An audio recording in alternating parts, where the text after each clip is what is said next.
Greetings everyone and welcome to another episode Road to be Proficient in C. On today's challenge we have functions in C and the objective is I think to build a function in C. Let's see. These rhymes. In this challenge we need to learn how to use simple functions in C. Okay.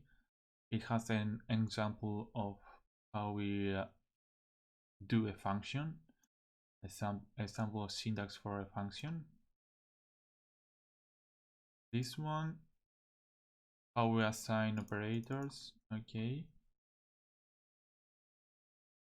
so basically the syntax of the function is a name of the function, a return type. This indicates like the variables, what kind of function, what kind of output we expect from the function, and some arguments which is similar to variables declaration. Let's say int a, int b, etc, like so.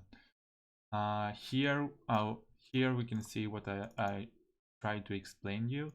We return a sum which is integer, so we put here int, and each variable has its own type, like data type, like int. It gives us some operators, which is plus sign equal, which does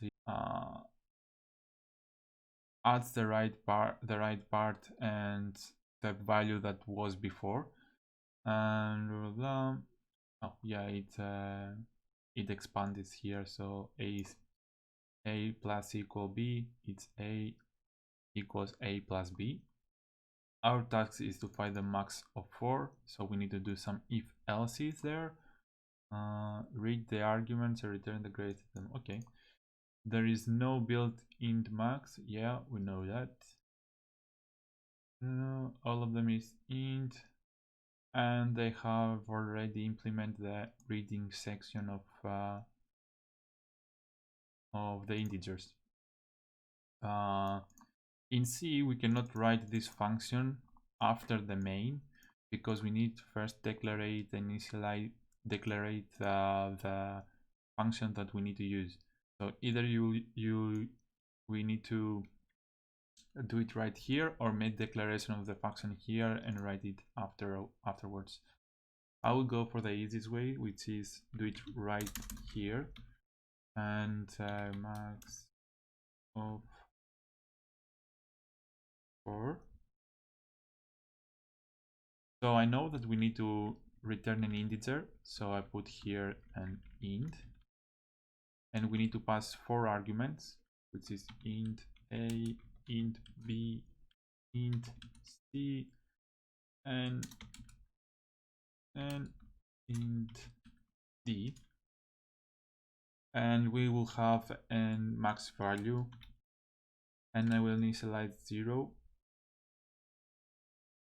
Usually you need to declare the maximum value a very small number to be sure that your max is not the minimum value. The initial value will not be the max. Like let's say that all of them is less than 0, it's negative values, our max will be 0.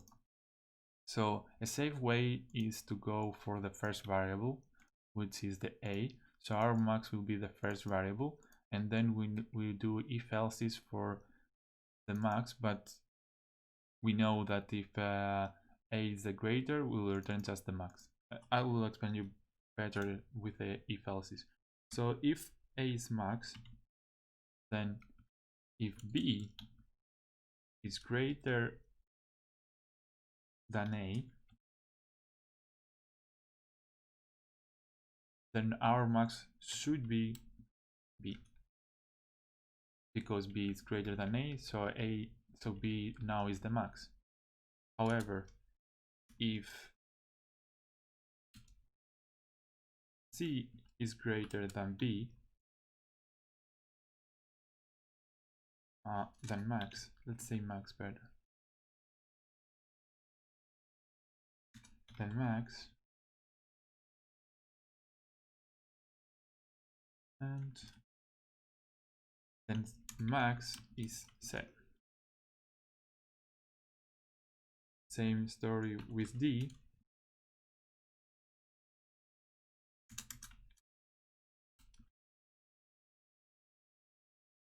Then max is D.